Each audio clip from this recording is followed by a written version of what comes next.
Hello guys, നമ്മളിന്ന് പുതിയൊരു loan ആപ്ലിക്കേഷനാണ് പരിചയപ്പെടുത്താനായിട്ട് പോകുന്നത്. നമ്മുടെ ചാനലിൽ ഫസ്റ്റ് ടൈമാണ് ഈ ആപ്ലിക്കേഷൻ്റെ വീഡിയോ ചെയ്യുന്നത്. ഒരുപാട് പേര് പുതിയ ആപ്ലിക്കേഷൻ്റെ വീഡിയോ ഒക്കെ ചെയ്യാൻ പറയുന്നുണ്ട്.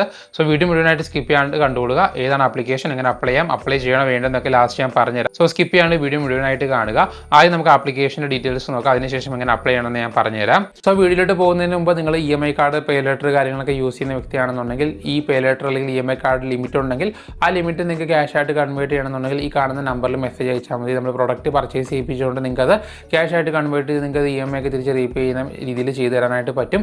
സോ എൻ്റെ കൂടുതൽ ഡീറ്റെയിൽസ് അറിയാനായിട്ട് വാട്സപ്പിൽ മെസ്സേജ് അയക്കുക. ഏതാണ് പേ ലെറ്റർ അല്ലെങ്കിൽ ഏതാണ് EMI കാർഡ്, അതിൻ്റെ ലിമിറ്റ് എത്രയാണെന്ന് അയക്കുക. നമ്മൾ അതിൻ്റെ ഡീറ്റെയിൽസ് പറഞ്ഞു തരുന്നതായിരിക്കും. പ്ലേ സ്റ്റോറിൽ ഈ ആപ്ലിക്കേഷൻ അവൈലബിൾ ആണ്. 3.3 സ്റ്റാർ റേറ്റിംഗ് ആണ് ഈ ആപ്ലിക്കേഷനിൽ വരുന്നത്.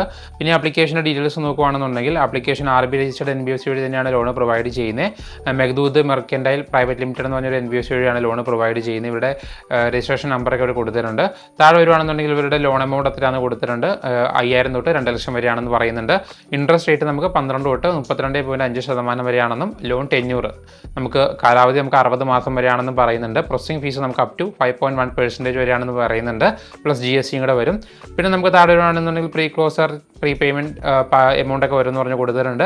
പിന്നെ ഇതിൻ്റെ എലിജിബിലിറ്റി എന്ന് പറയുന്നത് ഇന്ത്യൻ സിറ്റിസൺ ആയിരിക്കണം, 22 വയസ്സിന് മേളിൽ പ്രായമുള്ള ആളായിരിക്കണം, മിനിമം മന്ത്ലി ഇൻകം 20,000 മേളിൽ വേണം. അതേപോലെ തന്നെ Aadhaar card, pan card, bank statement കാര്യങ്ങളൊക്കെ വേണമെന്ന് പറഞ്ഞ് കൊടുത്തിട്ടുണ്ട്. താഴെ വരുവാണെങ്കിൽ ഒരു ലോണിൻ്റെ എക്സാമ്പിളും പിന്നെ നമുക്ക് ഫോർക്ലോസ് ചെയ്യുന്നതിൻ്റെ ചാർജും ബൗൺസ് ചാർജ് പോലുള്ള കാര്യങ്ങൾ കൊടുത്തിട്ടുണ്ട്. പിന്നെ താഴെ വരുവാണെന്നുണ്ടെങ്കിൽ ഇവരുടെ terms and conditions, RB registered details, പിന്നെ നമുക്ക് അപ്ലൈൻ്റെ കാര്യങ്ങൾ എല്ലാം കൊടുത്തിട്ടുണ്ട്. താഴെ വരുവാണെന്നുണ്ടെങ്കിൽ ഇവർ ലോഞ്ച് ചെയ്ത് 2026 ഫെബ്രുവരി 18 എന്ന് പറഞ്ഞ് കൊടുത്തിട്ടുണ്ട്. സോ ഇതാണ് ആപ്ലിക്കേഷൻ്റെ പേര് ക്യാഷ് 247 എന്നാണ്. പേഴ്സണൽ ലോൺ എന്ന് പറഞ്ഞ് കൊടുത്തിട്ടുണ്ട്. നമുക്ക് എന്തായാലും ഇതിൽ അപ്ലൈ ചെയ്ത് നോക്കാം, കിട്ടുമില്ലോ എന്നൊക്കെ നോക്കാം. അപ്പോൾ ലിങ്ക് ഞാൻ ഡിസ്ക്രിപ്ഷനിൽ പ്രൊവൈഡ് ചെയ്തിട്ടുണ്ട്. നിങ്ങൾക്ക് വേണമെന്നുണ്ടെങ്കിൽ അവിടെ ക്ലിക്ക് ചെയ്ത് അപ്ലൈ ചെയ്യാനായിട്ട് പറ്റും. ഞാൻ ആരോടും എടുക്കണം എന്ന് പറയത്തില്ല, എടുക്കണ്ടെന്നും പറയത്തില്ല. നിങ്ങളുടെ സ്വന്തം റിസ്കിൽ അപ്ലൈ ചെയ്യുക. എടുക്കണം വേണ്ടെന്നുള്ളത് നിങ്ങൾ അപ്ലൈ ചെയ്യുക, അല്ലെങ്കിൽ അപ്ലൈ ചെയ്തിട്ട് കിട്ടുന്ന ലോൺ എമൗണ്ട് അനുസരിച്ച് തീരുമാനിക്കുക. അതൊക്കെ നിങ്ങളുടെ ഇഷ്ടമാണ്. ഞാൻ എന്തായാലും ഇങ്ങനെ അപ്ലൈ ചെയ്യണമെന്ന് കാണിച്ചു തരാം. അതിനായിട്ട് ലിങ്ക് ഡിസ്ക്രിപ്ഷനിലുണ്ട്. ഞാൻ പറഞ്ഞ പോലെ അവിടെ ക്ലിക്ക് ചെയ്യുമ്പോൾ നിങ്ങൾ ഡയറക്റ്റ് വെബ്സൈറ്റിലേക്ക് പോകും.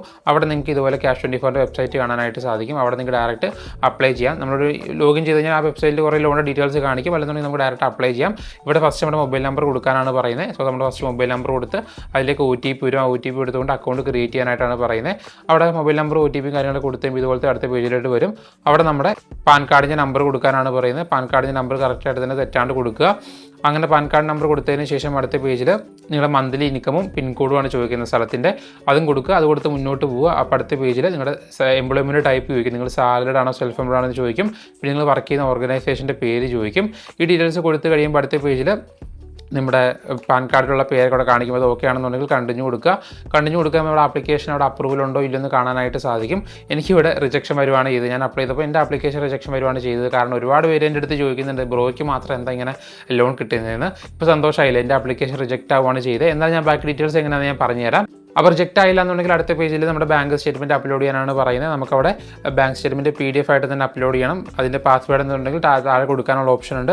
അത് കൊടുത്ത് കണ്ടിന്യൂ ക്ലിക്ക് ചെയ്യുമ്പോൾ ആപ്ലിക്കേഷൻ അണ്ടർ റിവ്യൂ എന്ന് പറഞ്ഞ് കാണിക്കും. അവിടെ നമുക്ക് റിഫ്രഷ് ചെയ്യാനുള്ള ഓപ്ഷൻ ഉണ്ട്.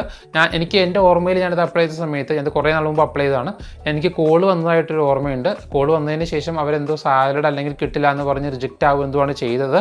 എൻ്റെ ഓർമ്മയിൽ അങ്ങനെ ശരിയാണെന്നുണ്ടെങ്കിൽ അങ്ങനെയാണ് ചെയ്തത്. നിങ്ങൾക്ക് കോൾ വരുമില്ലെന്ന് നോക്കുക. കോൾ വന്നില്ല എന്നുണ്ടെങ്കിൽ അവിടെ അപ്രൂവൽ ഉണ്ടോ ഇല്ലെന്ന് കാണിക്കും. എനിക്ക് കോൾ വന്നതായിട്ടാണ് എൻ്റെ ഓർമ്മ. കുറേ നാൾ മുമ്പ് അപ്ലൈ ചെയ്താണ്, 1-2 മാസം മുമ്പ് അപ്ലൈ ചെയ്താണ്. അതുകൊണ്ട് ഞാൻ കറക്റ്റായിട്ട് ഓർക്കുന്നില്ല. എനിക്ക് കോൾ വന്നു എന്നാണ് എൻ്റെ ഓർമ്മ. കോൾ വന്നിട്ട് അവരെടുത്ത് ഞാൻ കാര്യം പറഞ്ഞപ്പോൾ അത് റിജക്റ്റ് ചെയ്ത് കളയുകയാണ് ചെയ്തത്. ഇനി സപ്പോസ് കോളൊന്നും വന്നില്ല എന്നുണ്ടെങ്കിൽ ആപ്ലിക്കേഷൻ അണ്ടർ റിവ്യൂ എന്ന് പറഞ്ഞ് കാണിക്കും. കുറച്ച് നേരം വെയിറ്റ് ചെയ്ത് കഴിഞ്ഞാൽ അപ്രൂവൽ ഉണ്ടോ ഇല്ലെന്ന് കാണിക്കും.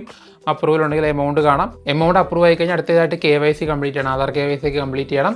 അതിനുശേഷം നമുക്ക് ബാങ്കിലേക്ക് ഡിസ്ബേഴ്സ് ചെയ്യാനായിട്ട് പറ്റും. മീനാച്ചും കംപ്ലീറ്റ് ചെയ്യണമെന്ന് തോന്നുന്നു. ഡിസ്ബേഴ്സ് ചെയ്യാനായിട്ട് പറ്റും. അവിടെ നമുക്ക് എത്ര എമൗണ്ട് റീപേ ചെയ്യണം എന്നുള്ള ഡീറ്റെയിൽസ് ഒക്കെ അവിടെ ആപ്പിനകത്ത് കാണാൻ പറ്റുമെന്ന് തോന്നുന്നു.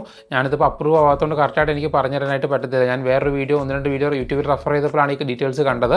സോ അപ്പോൾ അക്കൗണ്ടിലേക്ക് ക്രെഡിറ്റ് ആവും. ശേഷം നമുക്ക് നോർമലായിട്ട് മാനുവലായിട്ട് പേയ്മെൻറ്റ് ചെയ്യാൻ പറ്റുമെന്നാണ് കാണുന്നത്.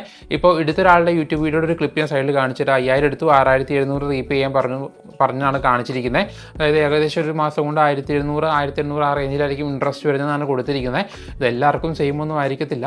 ഒരുപാട് പേര് ഇതിൻ്റെ വീഡിയോ ചെയ്യാനായിട്ട് പറഞ്ഞു. ഞാനത് അപ്രൂവ് ആകാത്തതുകൊണ്ടാണ് വീഡിയോ ചെയ്യാണ്ടിരുന്നത്. എന്നാൽ ഒരുപാട് പേര് റിക്വസ്റ്റ് ചെയ്ത് വീഡിയോ ചെയ്യാനായിട്ട്. സംഭവം ജെനുവിനായിട്ടുള്ള ആപ്ലിക്കേഷനാണ്, RB രജിസ്റ്റർഡ് തന്നെയാണ്. പിന്നെ അപ്ലൈ ചെയ്യുമ്പോൾ നിങ്ങൾക്ക് ഈ പറയുന്ന പോലെ തന്നെ എത്ര എമൗണ്ട് കിട്ടുന്നുണ്ടെന്നും എത്ര എമൗണ്ട് റീപേ ചെയ്യേണ്ടതെന്നും എത്ര ടെന്യൂർ വരുന്നുണ്ടെന്നും കറക്റ്റായിട്ട് ശ്രദ്ധിക്കുക. അതായത് അക്കൗണ്ട് കയറുന്ന എമൗണ്ട്, റീപേ ചെയ്യേണ്ട എമൗണ്ട്, ടെന്യൂർ, ഈ 3 കാര്യങ്ങളും മസ്റ്റായിട്ട് നോക്കിയിട്ട് വേണം നിങ്ങൾ എടുക്കാനായിട്ട്. ചിലപ്പോൾ അവർ കറക്റ്റായിട്ട് പ്രോസസ്സിംഗ് ഫീസ് കാണിച്ചില്ല എന്ന് വരും. അതുകൊണ്ട് തന്നെ നിങ്ങൾ കറക്റ്റായിട്ട് കിട്ടുന്ന എമൗണ്ടും അടയ്ക്കേണ്ട എമൗണ്ടും ടെന്യൂറും ഈ 3 കാര്യങ്ങൾ നോക്കിയതിന് ശേഷം മാത്രം അപ്രൂവ് ആണെങ്കിൽ ലോൺ എടുക്കുക. ബാക്കിയൊക്കെ സേഫ് ആയിട്ടുള്ള ആപ്ലിക്കേഷൻ തന്നെയാണ്, നിങ്ങൾക്ക് സേഫ് ആയിട്ട് യൂസ് ചെയ്യാനായിട്ട് പറ്റും. ഈ പറഞ്ഞ 3 കാര്യങ്ങൾ നിങ്ങൾക്ക് ഓക്കെ ആണെന്നുണ്ടെങ്കിൽ മാത്രമേ ഈ ആപ്ലിക്കേഷനിൽ അപ്രൂവ് ആയ ലോൺ എടുക്കുക. എനിക്ക് എന്തായാലും അപ്രൂവ് ആയില്ല, ഒരുപാട് പേര് വീഡിയോ ചെയ്യാൻ പറഞ്ഞുകൊണ്ട് മാത്രമാണ് അപ്രൂവ് ആവാതിരുന്നിട്ടും ഞാൻ വീഡിയോ ചെയ്തത്. എന്തായാലും എന്തെങ്കിലും ഡൗട്ട് ഉണ്ടെങ്കിൽ കമൻറ്റ് ബോക്സിൽ കമൻറ്റ് ചെയ്താൽ മതി. അപ്പോൾ നമുക്ക് അടുത്ത ദിവസം വേറെ വീഡിയോയിലൂടെ കാണാം. ബൈ.